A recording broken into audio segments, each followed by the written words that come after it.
Yo pienso que cuando uno habla sobre cuál es la situación de los derechos humanos en un país o en una región, tiene que pensar primero en por qué hay violaciones de derechos humanos, qué provoca las violaciones a los derechos humanos. Y ahí es donde uno se encuentra el primer obstáculo, que es estructural. Hay violaciones de derechos humanos porque en una relación de poder, que es el Estado, que es el llamado a reconocer los derechos humanos, a proteger los derechos humanos, a garantizar los derechos humanos y a reparar las violaciones de derechos humanos, falla. ¿Y por qué falla? Bueno, falla por muchas cosas: por ineficiencia en el sistema, por abuso de autoridad de poder, porque falla el legislador a la hora de legislar o no legislar, no adecuar, no respetar los estándares internacionales, etc. Entonces el problema es más grave de lo que uno se pueda pensar, porque siempre a veces nos enfocamos en el árbol y no en el bosque. El Estado de Derecho es el bosque. Las violaciones específicas de los derechos humanos, que puede ser un día una masacre, una tortura, un debido proceso, una discriminación, etc., ocurren porque existe una cultura no bien nutrida sobre el respeto a la dignidad de las personas.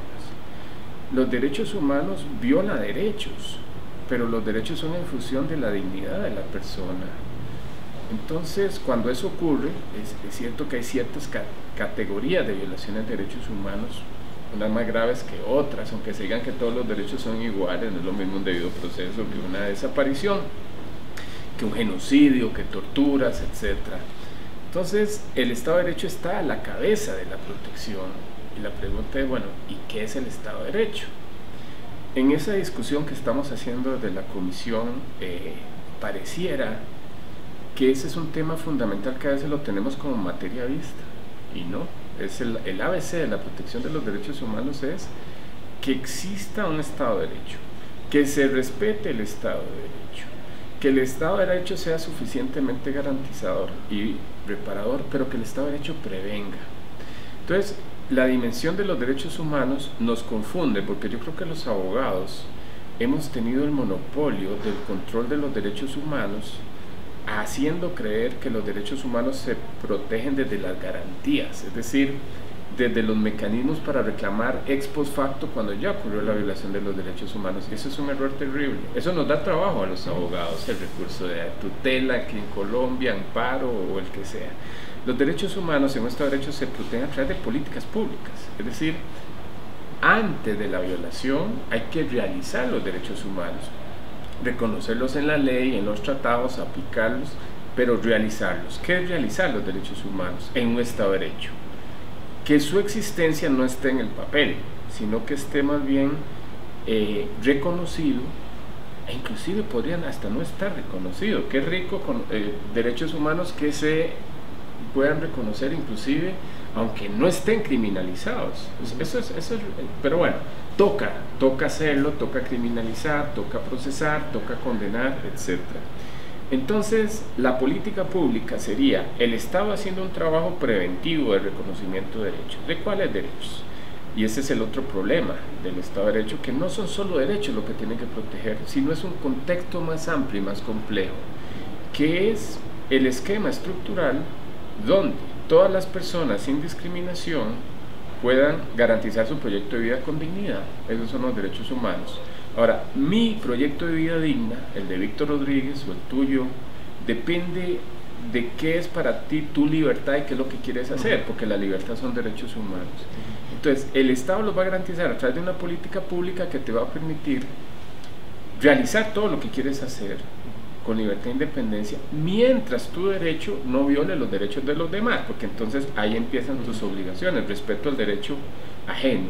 Digamos que entonces eso está claro. Ahora, esa cultura, ¿cómo se transmite al habitante, al ciudadano? Porque al ciudadano le gusta reclamar sus derechos violados, pero no cuando le toca pagar impuestos, los evade, etc. Entonces, no es una cuestión de que el malo de la película es el Estado, nada más, que viola derechos, sino también cuál es el papel de nosotros dentro de una sociedad. Entonces, hay una relación muy compleja dentro del Estado de Derecho. No es solo que el Estado deba de garantizar esa estructura, pero sí es su obligación principal. ¿Y qué es una política pública? en derechos humanos. Y yo me atrevo a decir que en el caso de Colombia tiene una muy buena política pública que llaman Plan de Derechos Humanos del 2014. Yo apoyé un poco en el diseño del borrador de esa política y sé lo que implicó eso, participar. Es decir, los derechos humanos no son estáticos y no es que el Estado me los dio, es decir, fueron luchas sociales, costó sangre, etc. Entonces, el habitante tiene que participar en la creación del derecho, de alguna manera, no solo delegando en un legislador que a veces no nos representa bien. Y eso nos lleva entonces a qué es el Estado de Derecho. El Estado de Derecho entonces es la estructura que va a permitir que en un país determinado se pueda generar y el control judicial para pedirle a este Estado reconocimiento de derechos, pero que también rinda cuentas. Y eso nos lleva a otro nivel, buena gobernanza. Nosotros como habitantes tenemos que exigirle al Estado que haga las cosas bien. El Estado no está acostumbrado a que le exijamos esas cosas. Al Estado no le sirve. Y a veces tiene unas instituciones, y eso es lo que hace el Estado de Derecho. El Estado de Derecho dice, Estado, te voy a dar el poder, te voy a dar las leyes, a través de la soberanía, a través del pueblo. Y para que haya Estado de Derecho necesita dinero a través del presupuesto. Y el Estado no lo pide, y nosotros se lo damos a través de un presupuesto. Entonces le damos todo lo que el Estado nos pide a través del principio de legalidad, y a cambio nosotros le decimos, respeten nuestros derechos. La pregunta es, ¿hay un balance? ¿Qué pasa si el Estado no cumple? Y aquí es cuando vemos que los gobiernos fallan, porque los gobiernos no están acostumbrados, ni nosotros, a pedirles cuentas. La única cuenta es de carácter político, pero es muy pasiva, cada elección, y eso no es una democracia participativa. Entonces, lo que está pasando ahora es que cuando falla el Estado de Derecho en un periodo de tiempo determinado, digamos, de un gobierno, el pueblo se cansa y castiga. Entonces ahora tenemos un voto de castigo. Estamos castigando a un gobierno o a un partido político, pero a la larga, con ese voto de castigo, nosotros nos estamos traicionando a nosotros mismos, porque ahora hay unas amenazas que no son nuevas al Estado de Derecho, que es, ni siquiera es ideológico, es marketing, es el populismo. El populismo es una estrategia que, inclusive utilizando mentiras y fake news, una persona, cualquier persona, sin una idea de gobernar, puede llegar a ser presidente de este país. Ya hay ejemplos muy claros. Y hace una propuesta de que el pueblo quiere oír lo que quiere oír, dice lo que el pueblo quiere oír. Eso se llama mal llamado populismo, y eso no tiene ideología. Entonces, recapitulando las constituciones, y en la región de Latinoamérica, todas las constituciones latinoamericanas tienen reconocido el principio, porque es un principio de Estado de Derecho. En el caso de Colombia es una de las más claras, y se habla de Estado social de derecho. No es un Estado pasivo, es un Estado activo, es un Estado que genera muchas dinámicas, porque no es que se trata que el Estado no me mate, se trata, no viole mi derecho a la vida. El Estado respeta mi derecho a la vida cuando genera acciones positivas para que mi vida sea digna, es decir, para que yo no muera de hambre, para que no haya niños en la calle ni en la indigencia, para que los indígenas tengan un proyecto de vida, para que las personas... Entonces es activo, es programático. Hay una idea absurda de que los derechos individuales, civiles y políticos son derechos estáticos, es decir, el Estado se abstiene de no matarme. No, esto no es así. El Estado tiene un papel activo para que mi vida sea de calidad, no solo que no me mate, sino que actúe, para que me dé educación, para que me dé salud, y eso se llama la interrelación entre los derechos humanos, derechos económicos, sociales y culturales. El Estado de Derecho, ¿cómo se lo explicaría yo a mi hijo de 10 años? Y me dice, papá, ¿qué es Estado de Derecho? O a un indígena, al indígena hay que empezar por decir qué es Estado, para empezar, porque ellos tienen otra estructura y otra cosmovisión, y Estado de Derecho no es algo que pueda ser tangible. Yo lo hago de una manera muy básica. El Estado de Derecho es cuando la Constitución o el sistema, pero el sistema está estructurado en la Constitución política, establece cuál es el modelo del país y el modelo de estructurar el poder. Ese modelo opera a través del principio de legalidad, que es que el Estado solo puede hacer lo que la ley le permite. ¿Cuál ley? La Constitución o las leyes especiales. El Estado no puede hacer nada que la ley no se lo diga. A la inversa, nosotros los habitantes funcionamos a través de la libertad. Nosotros podemos hacer todo lo que la ley no nos prohíbe. Entonces son como dos ruedas que giran inversamente. ¿Qué pasa cuando se cruzan? Es que el Estado nos está violando la libertad, digamos, cuando nosotros no hemos cometido ninguna infracción, y entonces ahí se puede romper el Estado de Derecho.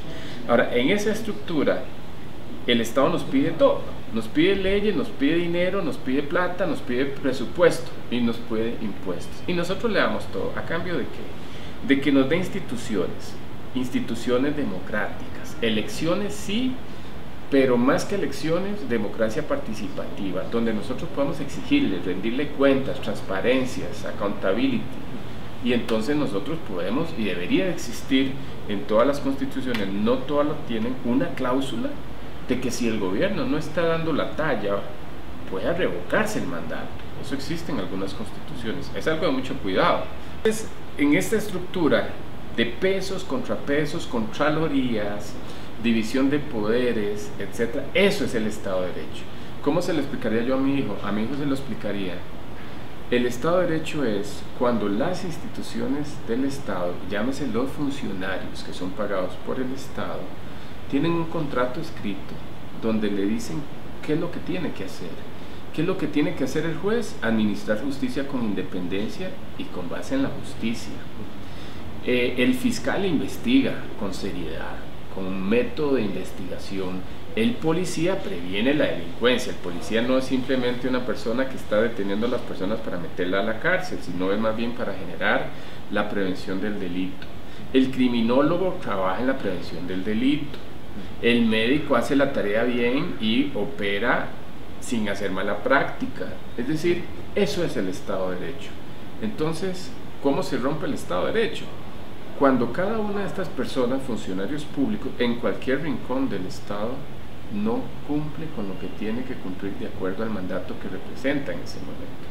Entonces, el Estado de Derecho se divide en tantas partes como funcionarios hay. Y es por eso que si en el rincón más remoto de un país un funcionario viola un derecho humano, el principio de Estado de Derecho dice: hay una responsabilidad objetiva del Estado. Yo respondo por lo que hace mi funcionario, el maestro, el policía, el funcionario público. Yo respondo, eso se llama responsabilidad objetiva, por culpen eligendo, culpen vigilando. Entonces, si el Estado no vigiló lo que hacía el funcionario o no lo eligió bien, el Estado... Y esa es la maravilla del Estado de Derecho. Yo creo que muchos candidatos a la presidencia no tienen idea de esto. Yo no podría dormir tranquilo si yo fuera presidente de un país, porque mi sueño se interrumpiría pensando que cualquier funcionario va a generar mi responsabilidad, porque es última, la mía, es decir, la del jerarca.